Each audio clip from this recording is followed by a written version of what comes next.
Multi-use pathways are often dismissed by cyclists as being second-rate bike infrastructure.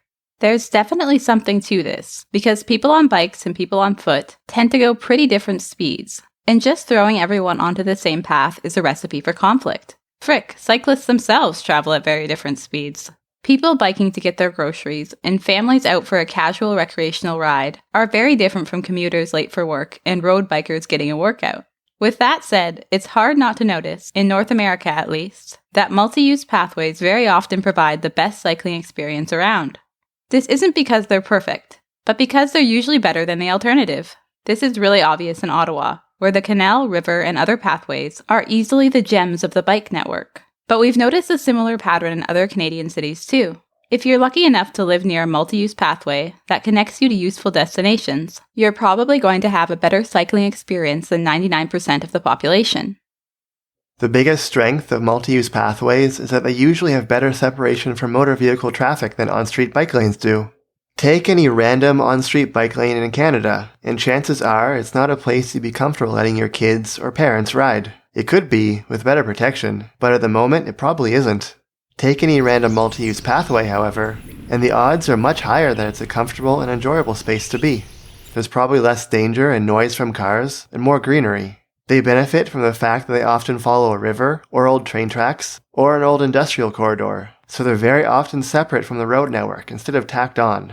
This also leads to another big advantage, that they often cover a long distance and are relatively consistent. It's depressingly common for on-street bike lanes to last a few streets, and then just disappear, leaving you to fend for yourself and find a new bike route, sometimes even shooting you out onto a stretch where cars can't see you very well. But if you look at multi-use pathways, the Lachine Canal in Montreal, the Arbutus Greenway in Vancouver, and the Rideau Canal in Ottawa, they're all in the ballpark of 10 kilometers long. Finding an on-street bike lane with that distance and consistency is rare.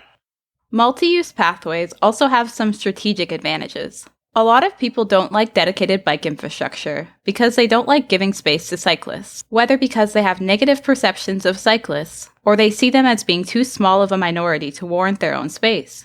To the latter critique, we would say cyclists aren't a fixed population. Cities that build better bike infrastructure get more cycling. Regardless, multi-use pathways get around some of this opposition because they're not specifically for cyclists. They are more inclusive. This is extra useful in winter, because many people don't like the idea of plowing bike infrastructure, because biking in the winter is still seen as an extreme activity for dedicated enthusiasts. But pretty much everyone can relate to walking in the winter, so winter maintenance of a multi-use pathway is an easier sell. Multi-use pathways obviously still have disadvantages. They tend to be narrow, so especially at peak times they can get congested, and sometimes they take a winding route if they're designed to be more recreational than useful. They can also be dangerous at intersections if they follow along a busy road, although that's also the case for regular bike lanes too, without bike-specific intersection design. With that said, we still think that multi-use pathways can do a lot to improve cycling options, especially in suburban areas. We've seen some pretty good examples in Montreal's South Shore suburbs. Longueuil has the Desaunier Linear Parkway, a relatively wide pathway with decent markings at road crossings, and pretty good driver awareness too. We assume it's a conversion from a railway line, but it would be amazing if newer suburban developments could be built, with pathways like this forming essentially a network of bike and pedestrian-only roads going throughout the city.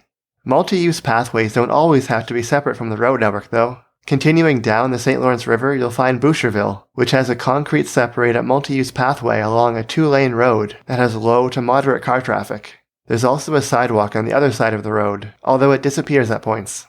Aside from the disappearance of the sidewalk, this is a pretty good model for a street in a suburban or small town context that balances different users. The pathway was actually widened and given better protection from cars just 3 or 4 years ago.